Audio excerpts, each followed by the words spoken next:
애나 여러분, 설 연휴는 잘 보내셨나요? 굉장히 익숙한 배경이죠? 맞아요. 오늘도 닥터 스트렝스에 방문하게 됐어요. 근처 센터들이 모두 휴무였는데 마침 설 연휴에도 너무나 감사하게 센터를 오픈해주셔서 기쁜 마음으로 다녀왔거든요. 지난번에 와서 데드리프트 PR을 갱신했을 때가 프로그램 2주차였는데 그날 제대로 무리를 한 덕분에 그대로 강제 디로딩을 하고 지금 다시 1주차를 시작했거든요. 오늘은 절대로 무리를 하지 않을 생각이에요. 참고로 시국이다 보니까 저처럼 일일권을 이용해서 방문할 계획이실 분들은 방문 전에 꼭 문의를 주셔야 한다는 거 잊지 마시고요. 그리고 닥터 스트렝스에는 아직 입고될 물품이 일일이 나열하기 힘들 정도로 정말 굉장히 많은데 2월 18일에는 스웨덴의 명품 엘리코 원판이 도착할 예정이라고 하니까 참고해 주시면 좋을 것 같아요. 어쨌든 몸을 풀고 있으니까 여기에 대해서 이야기를 해보자면 저는 몸을 풀 때 항상 첫 번째로 전신 마사지건, 다음으로 폼롤러를, 마지막으로는 맨몸 스트레칭의 순서로 진행을 하고 있어요. 요일상으로 치자면 상체를 하는 날이긴 한데 연휴 때문에 조금 꼬인 게 있어서 전신 훈련을 하기로 했어요. 스쿼트랑 벤치프레스를 메인으로 할 거고요. 우연치 않게 정말 감사하게도 저를 알아봐 주신 구독자분이 계셔서 스쿼트는 함께 진행을 하게 됐어요. 사실 이날 저를 알아봐 주시는 분들이 꽤 계셔가지고 참 감개가 무량하더라고요. 뭘 생색을 내느냐고 하실 수도 있는데 아직 파워리프팅판이 크지가 않다 보니까 파워리프팅을 하는 사람들끼리는 서로 다 아는 얼굴인 느낌이랄까요. 이미 인스타로도 뵙고 있는 것도 있고 닥터 스트렝스는 파워리프팅을 메인으로 하는 체육관인 것도 있으니까요. 어쨌든 첫 번째 세트를 130kg부터 시작해서 160까지 총 5세트를 진행했어요. 첫 주차라서 중량은 낮게 설정을 했고요. 로우바는 계속 하면서 두고 봐야 할 것 같아요. 아직 깊이도 일정하지 않고 스탠스도 세트마다 다 다르고 그냥 자세 자체가 정립이 되지 않았어요. 그래도 이전과는 다르게 얼굴 혈관이 터지는 건 해결을 봐서 계속 건드려주고 있기는 한데 아직 많이 부족하죠. 하루 이틀 만에 해답을 찾을 거라고는 생각하지 않아요. 단기적으로는 큐나 기술적인 부분에 보완이 있을 수 있겠지만 어쨌거나 완숙하게 익히기 위해서는 많이 해보면서 숙련도를 늘리는 수밖에 없다고 생각하거든요. 제가 여지껏 해온 하이바에 비하면 로우바는 정말 방금 시작한 거나 다름이 없으니까요. 지금으로서는 둘의 중량 차이가 거의 없을 정도거든요. 물론 사람마다 하이바와 로우바의 비율이 다 다르긴 하지만 일반적으로 보자면 로우바의 포텐셜이 괜찮다는 뜻이 되잖아요. 지금은 이렇지만 로우바를 몸에 완전히 익히게 됐을 때가 기대가 된달까요. 바벨은 랩피트니스의 딥 널 파워바 EX를 사용했어요. 이 바벨이 널링이 강하게 나오는 파워바 중에서도 특출나게 강한 널링으로 유명한데요. 마운틴 형태의 널링 패턴과 더불어서 딥 널이라는 이름에 걸맞게 널링의 깊이 자체도 상당히 깊고 그런 만큼 견착이나 지지력에 있어서도 가히 최상급이라고 할 수 있겠고요. 가까이서 널링 부분을 보시면 물고기 비늘이 서 있는 느낌이에요. 강한 널링을 가진 파워바에 익숙하지 않으신 분들이라면 조금 아프실 수도 있을 거예요. 닥터 스트렝스에 방문하시게 된다면 개인적으로는 텍사스 데드리프트 바와 함께 이 파워바를 이용해보시는 걸 추천해드려요.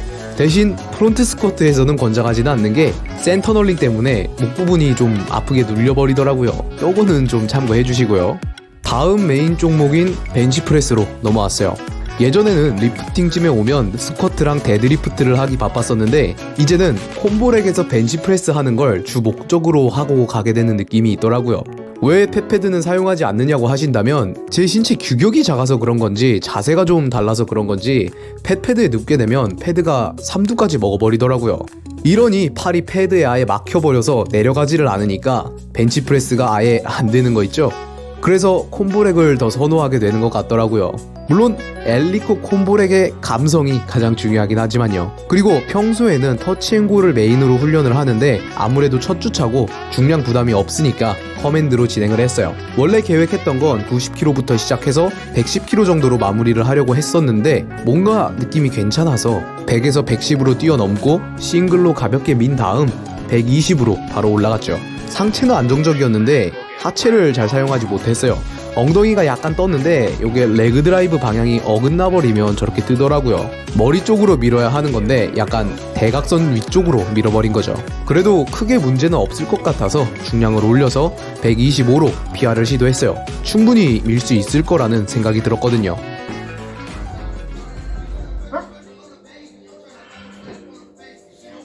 셋.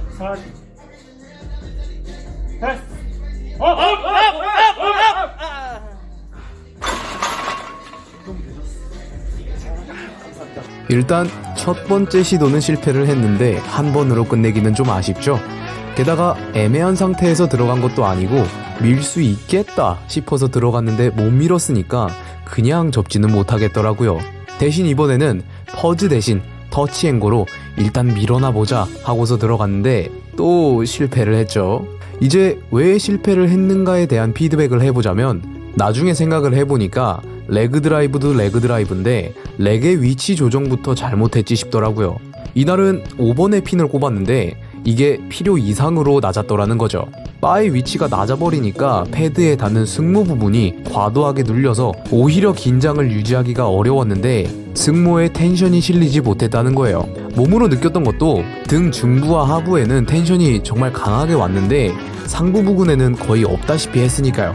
원체 승모를 중요시하고 있는데 정작 얘가 힘을 쓰지 못한 거죠. 지금 제 상태로는 6번이 가장 적합한 위치가 아닌가 싶더라고요. 이렇게 또 하나를 몸으로 배웠네요. 이날은 실패를 했지만 조만간 충분히 드러낼 수 있지 않을까 하는 생각이에요. 이거 분명히 오늘은 절대 무리를 하지 않겠다고 했는데 첫 주차부터 아주 제대로 하고 있죠. 이날 했던 중량이나 강도를 보니까 1주차라고 하기에는 어림도 없더라고요. 그나마 하나 다행인 점이 있다고 한다면 그래도 데드리프트는 생략을 하고 보조를 좀 챙겨줬다는 거.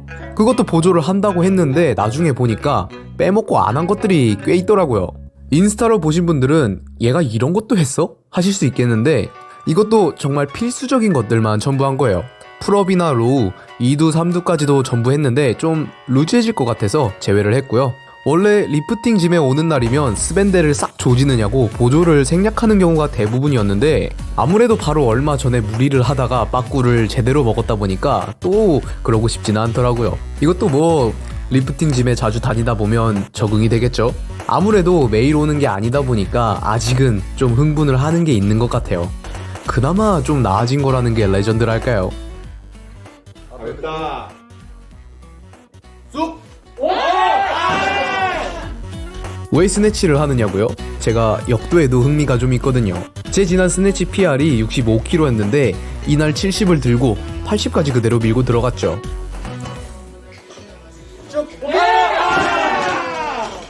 좋아하는데. 생각보다 뽑는 게 잘 돼서 저도 의외였어요. 이게 이렇게 잘 들린다고?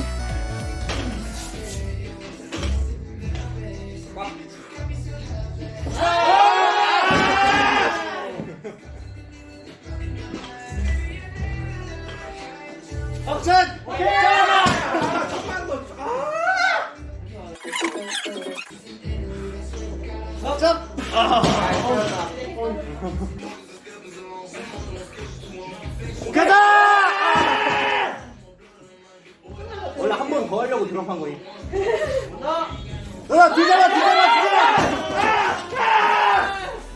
그런데 들리는 것까지만이더라고요.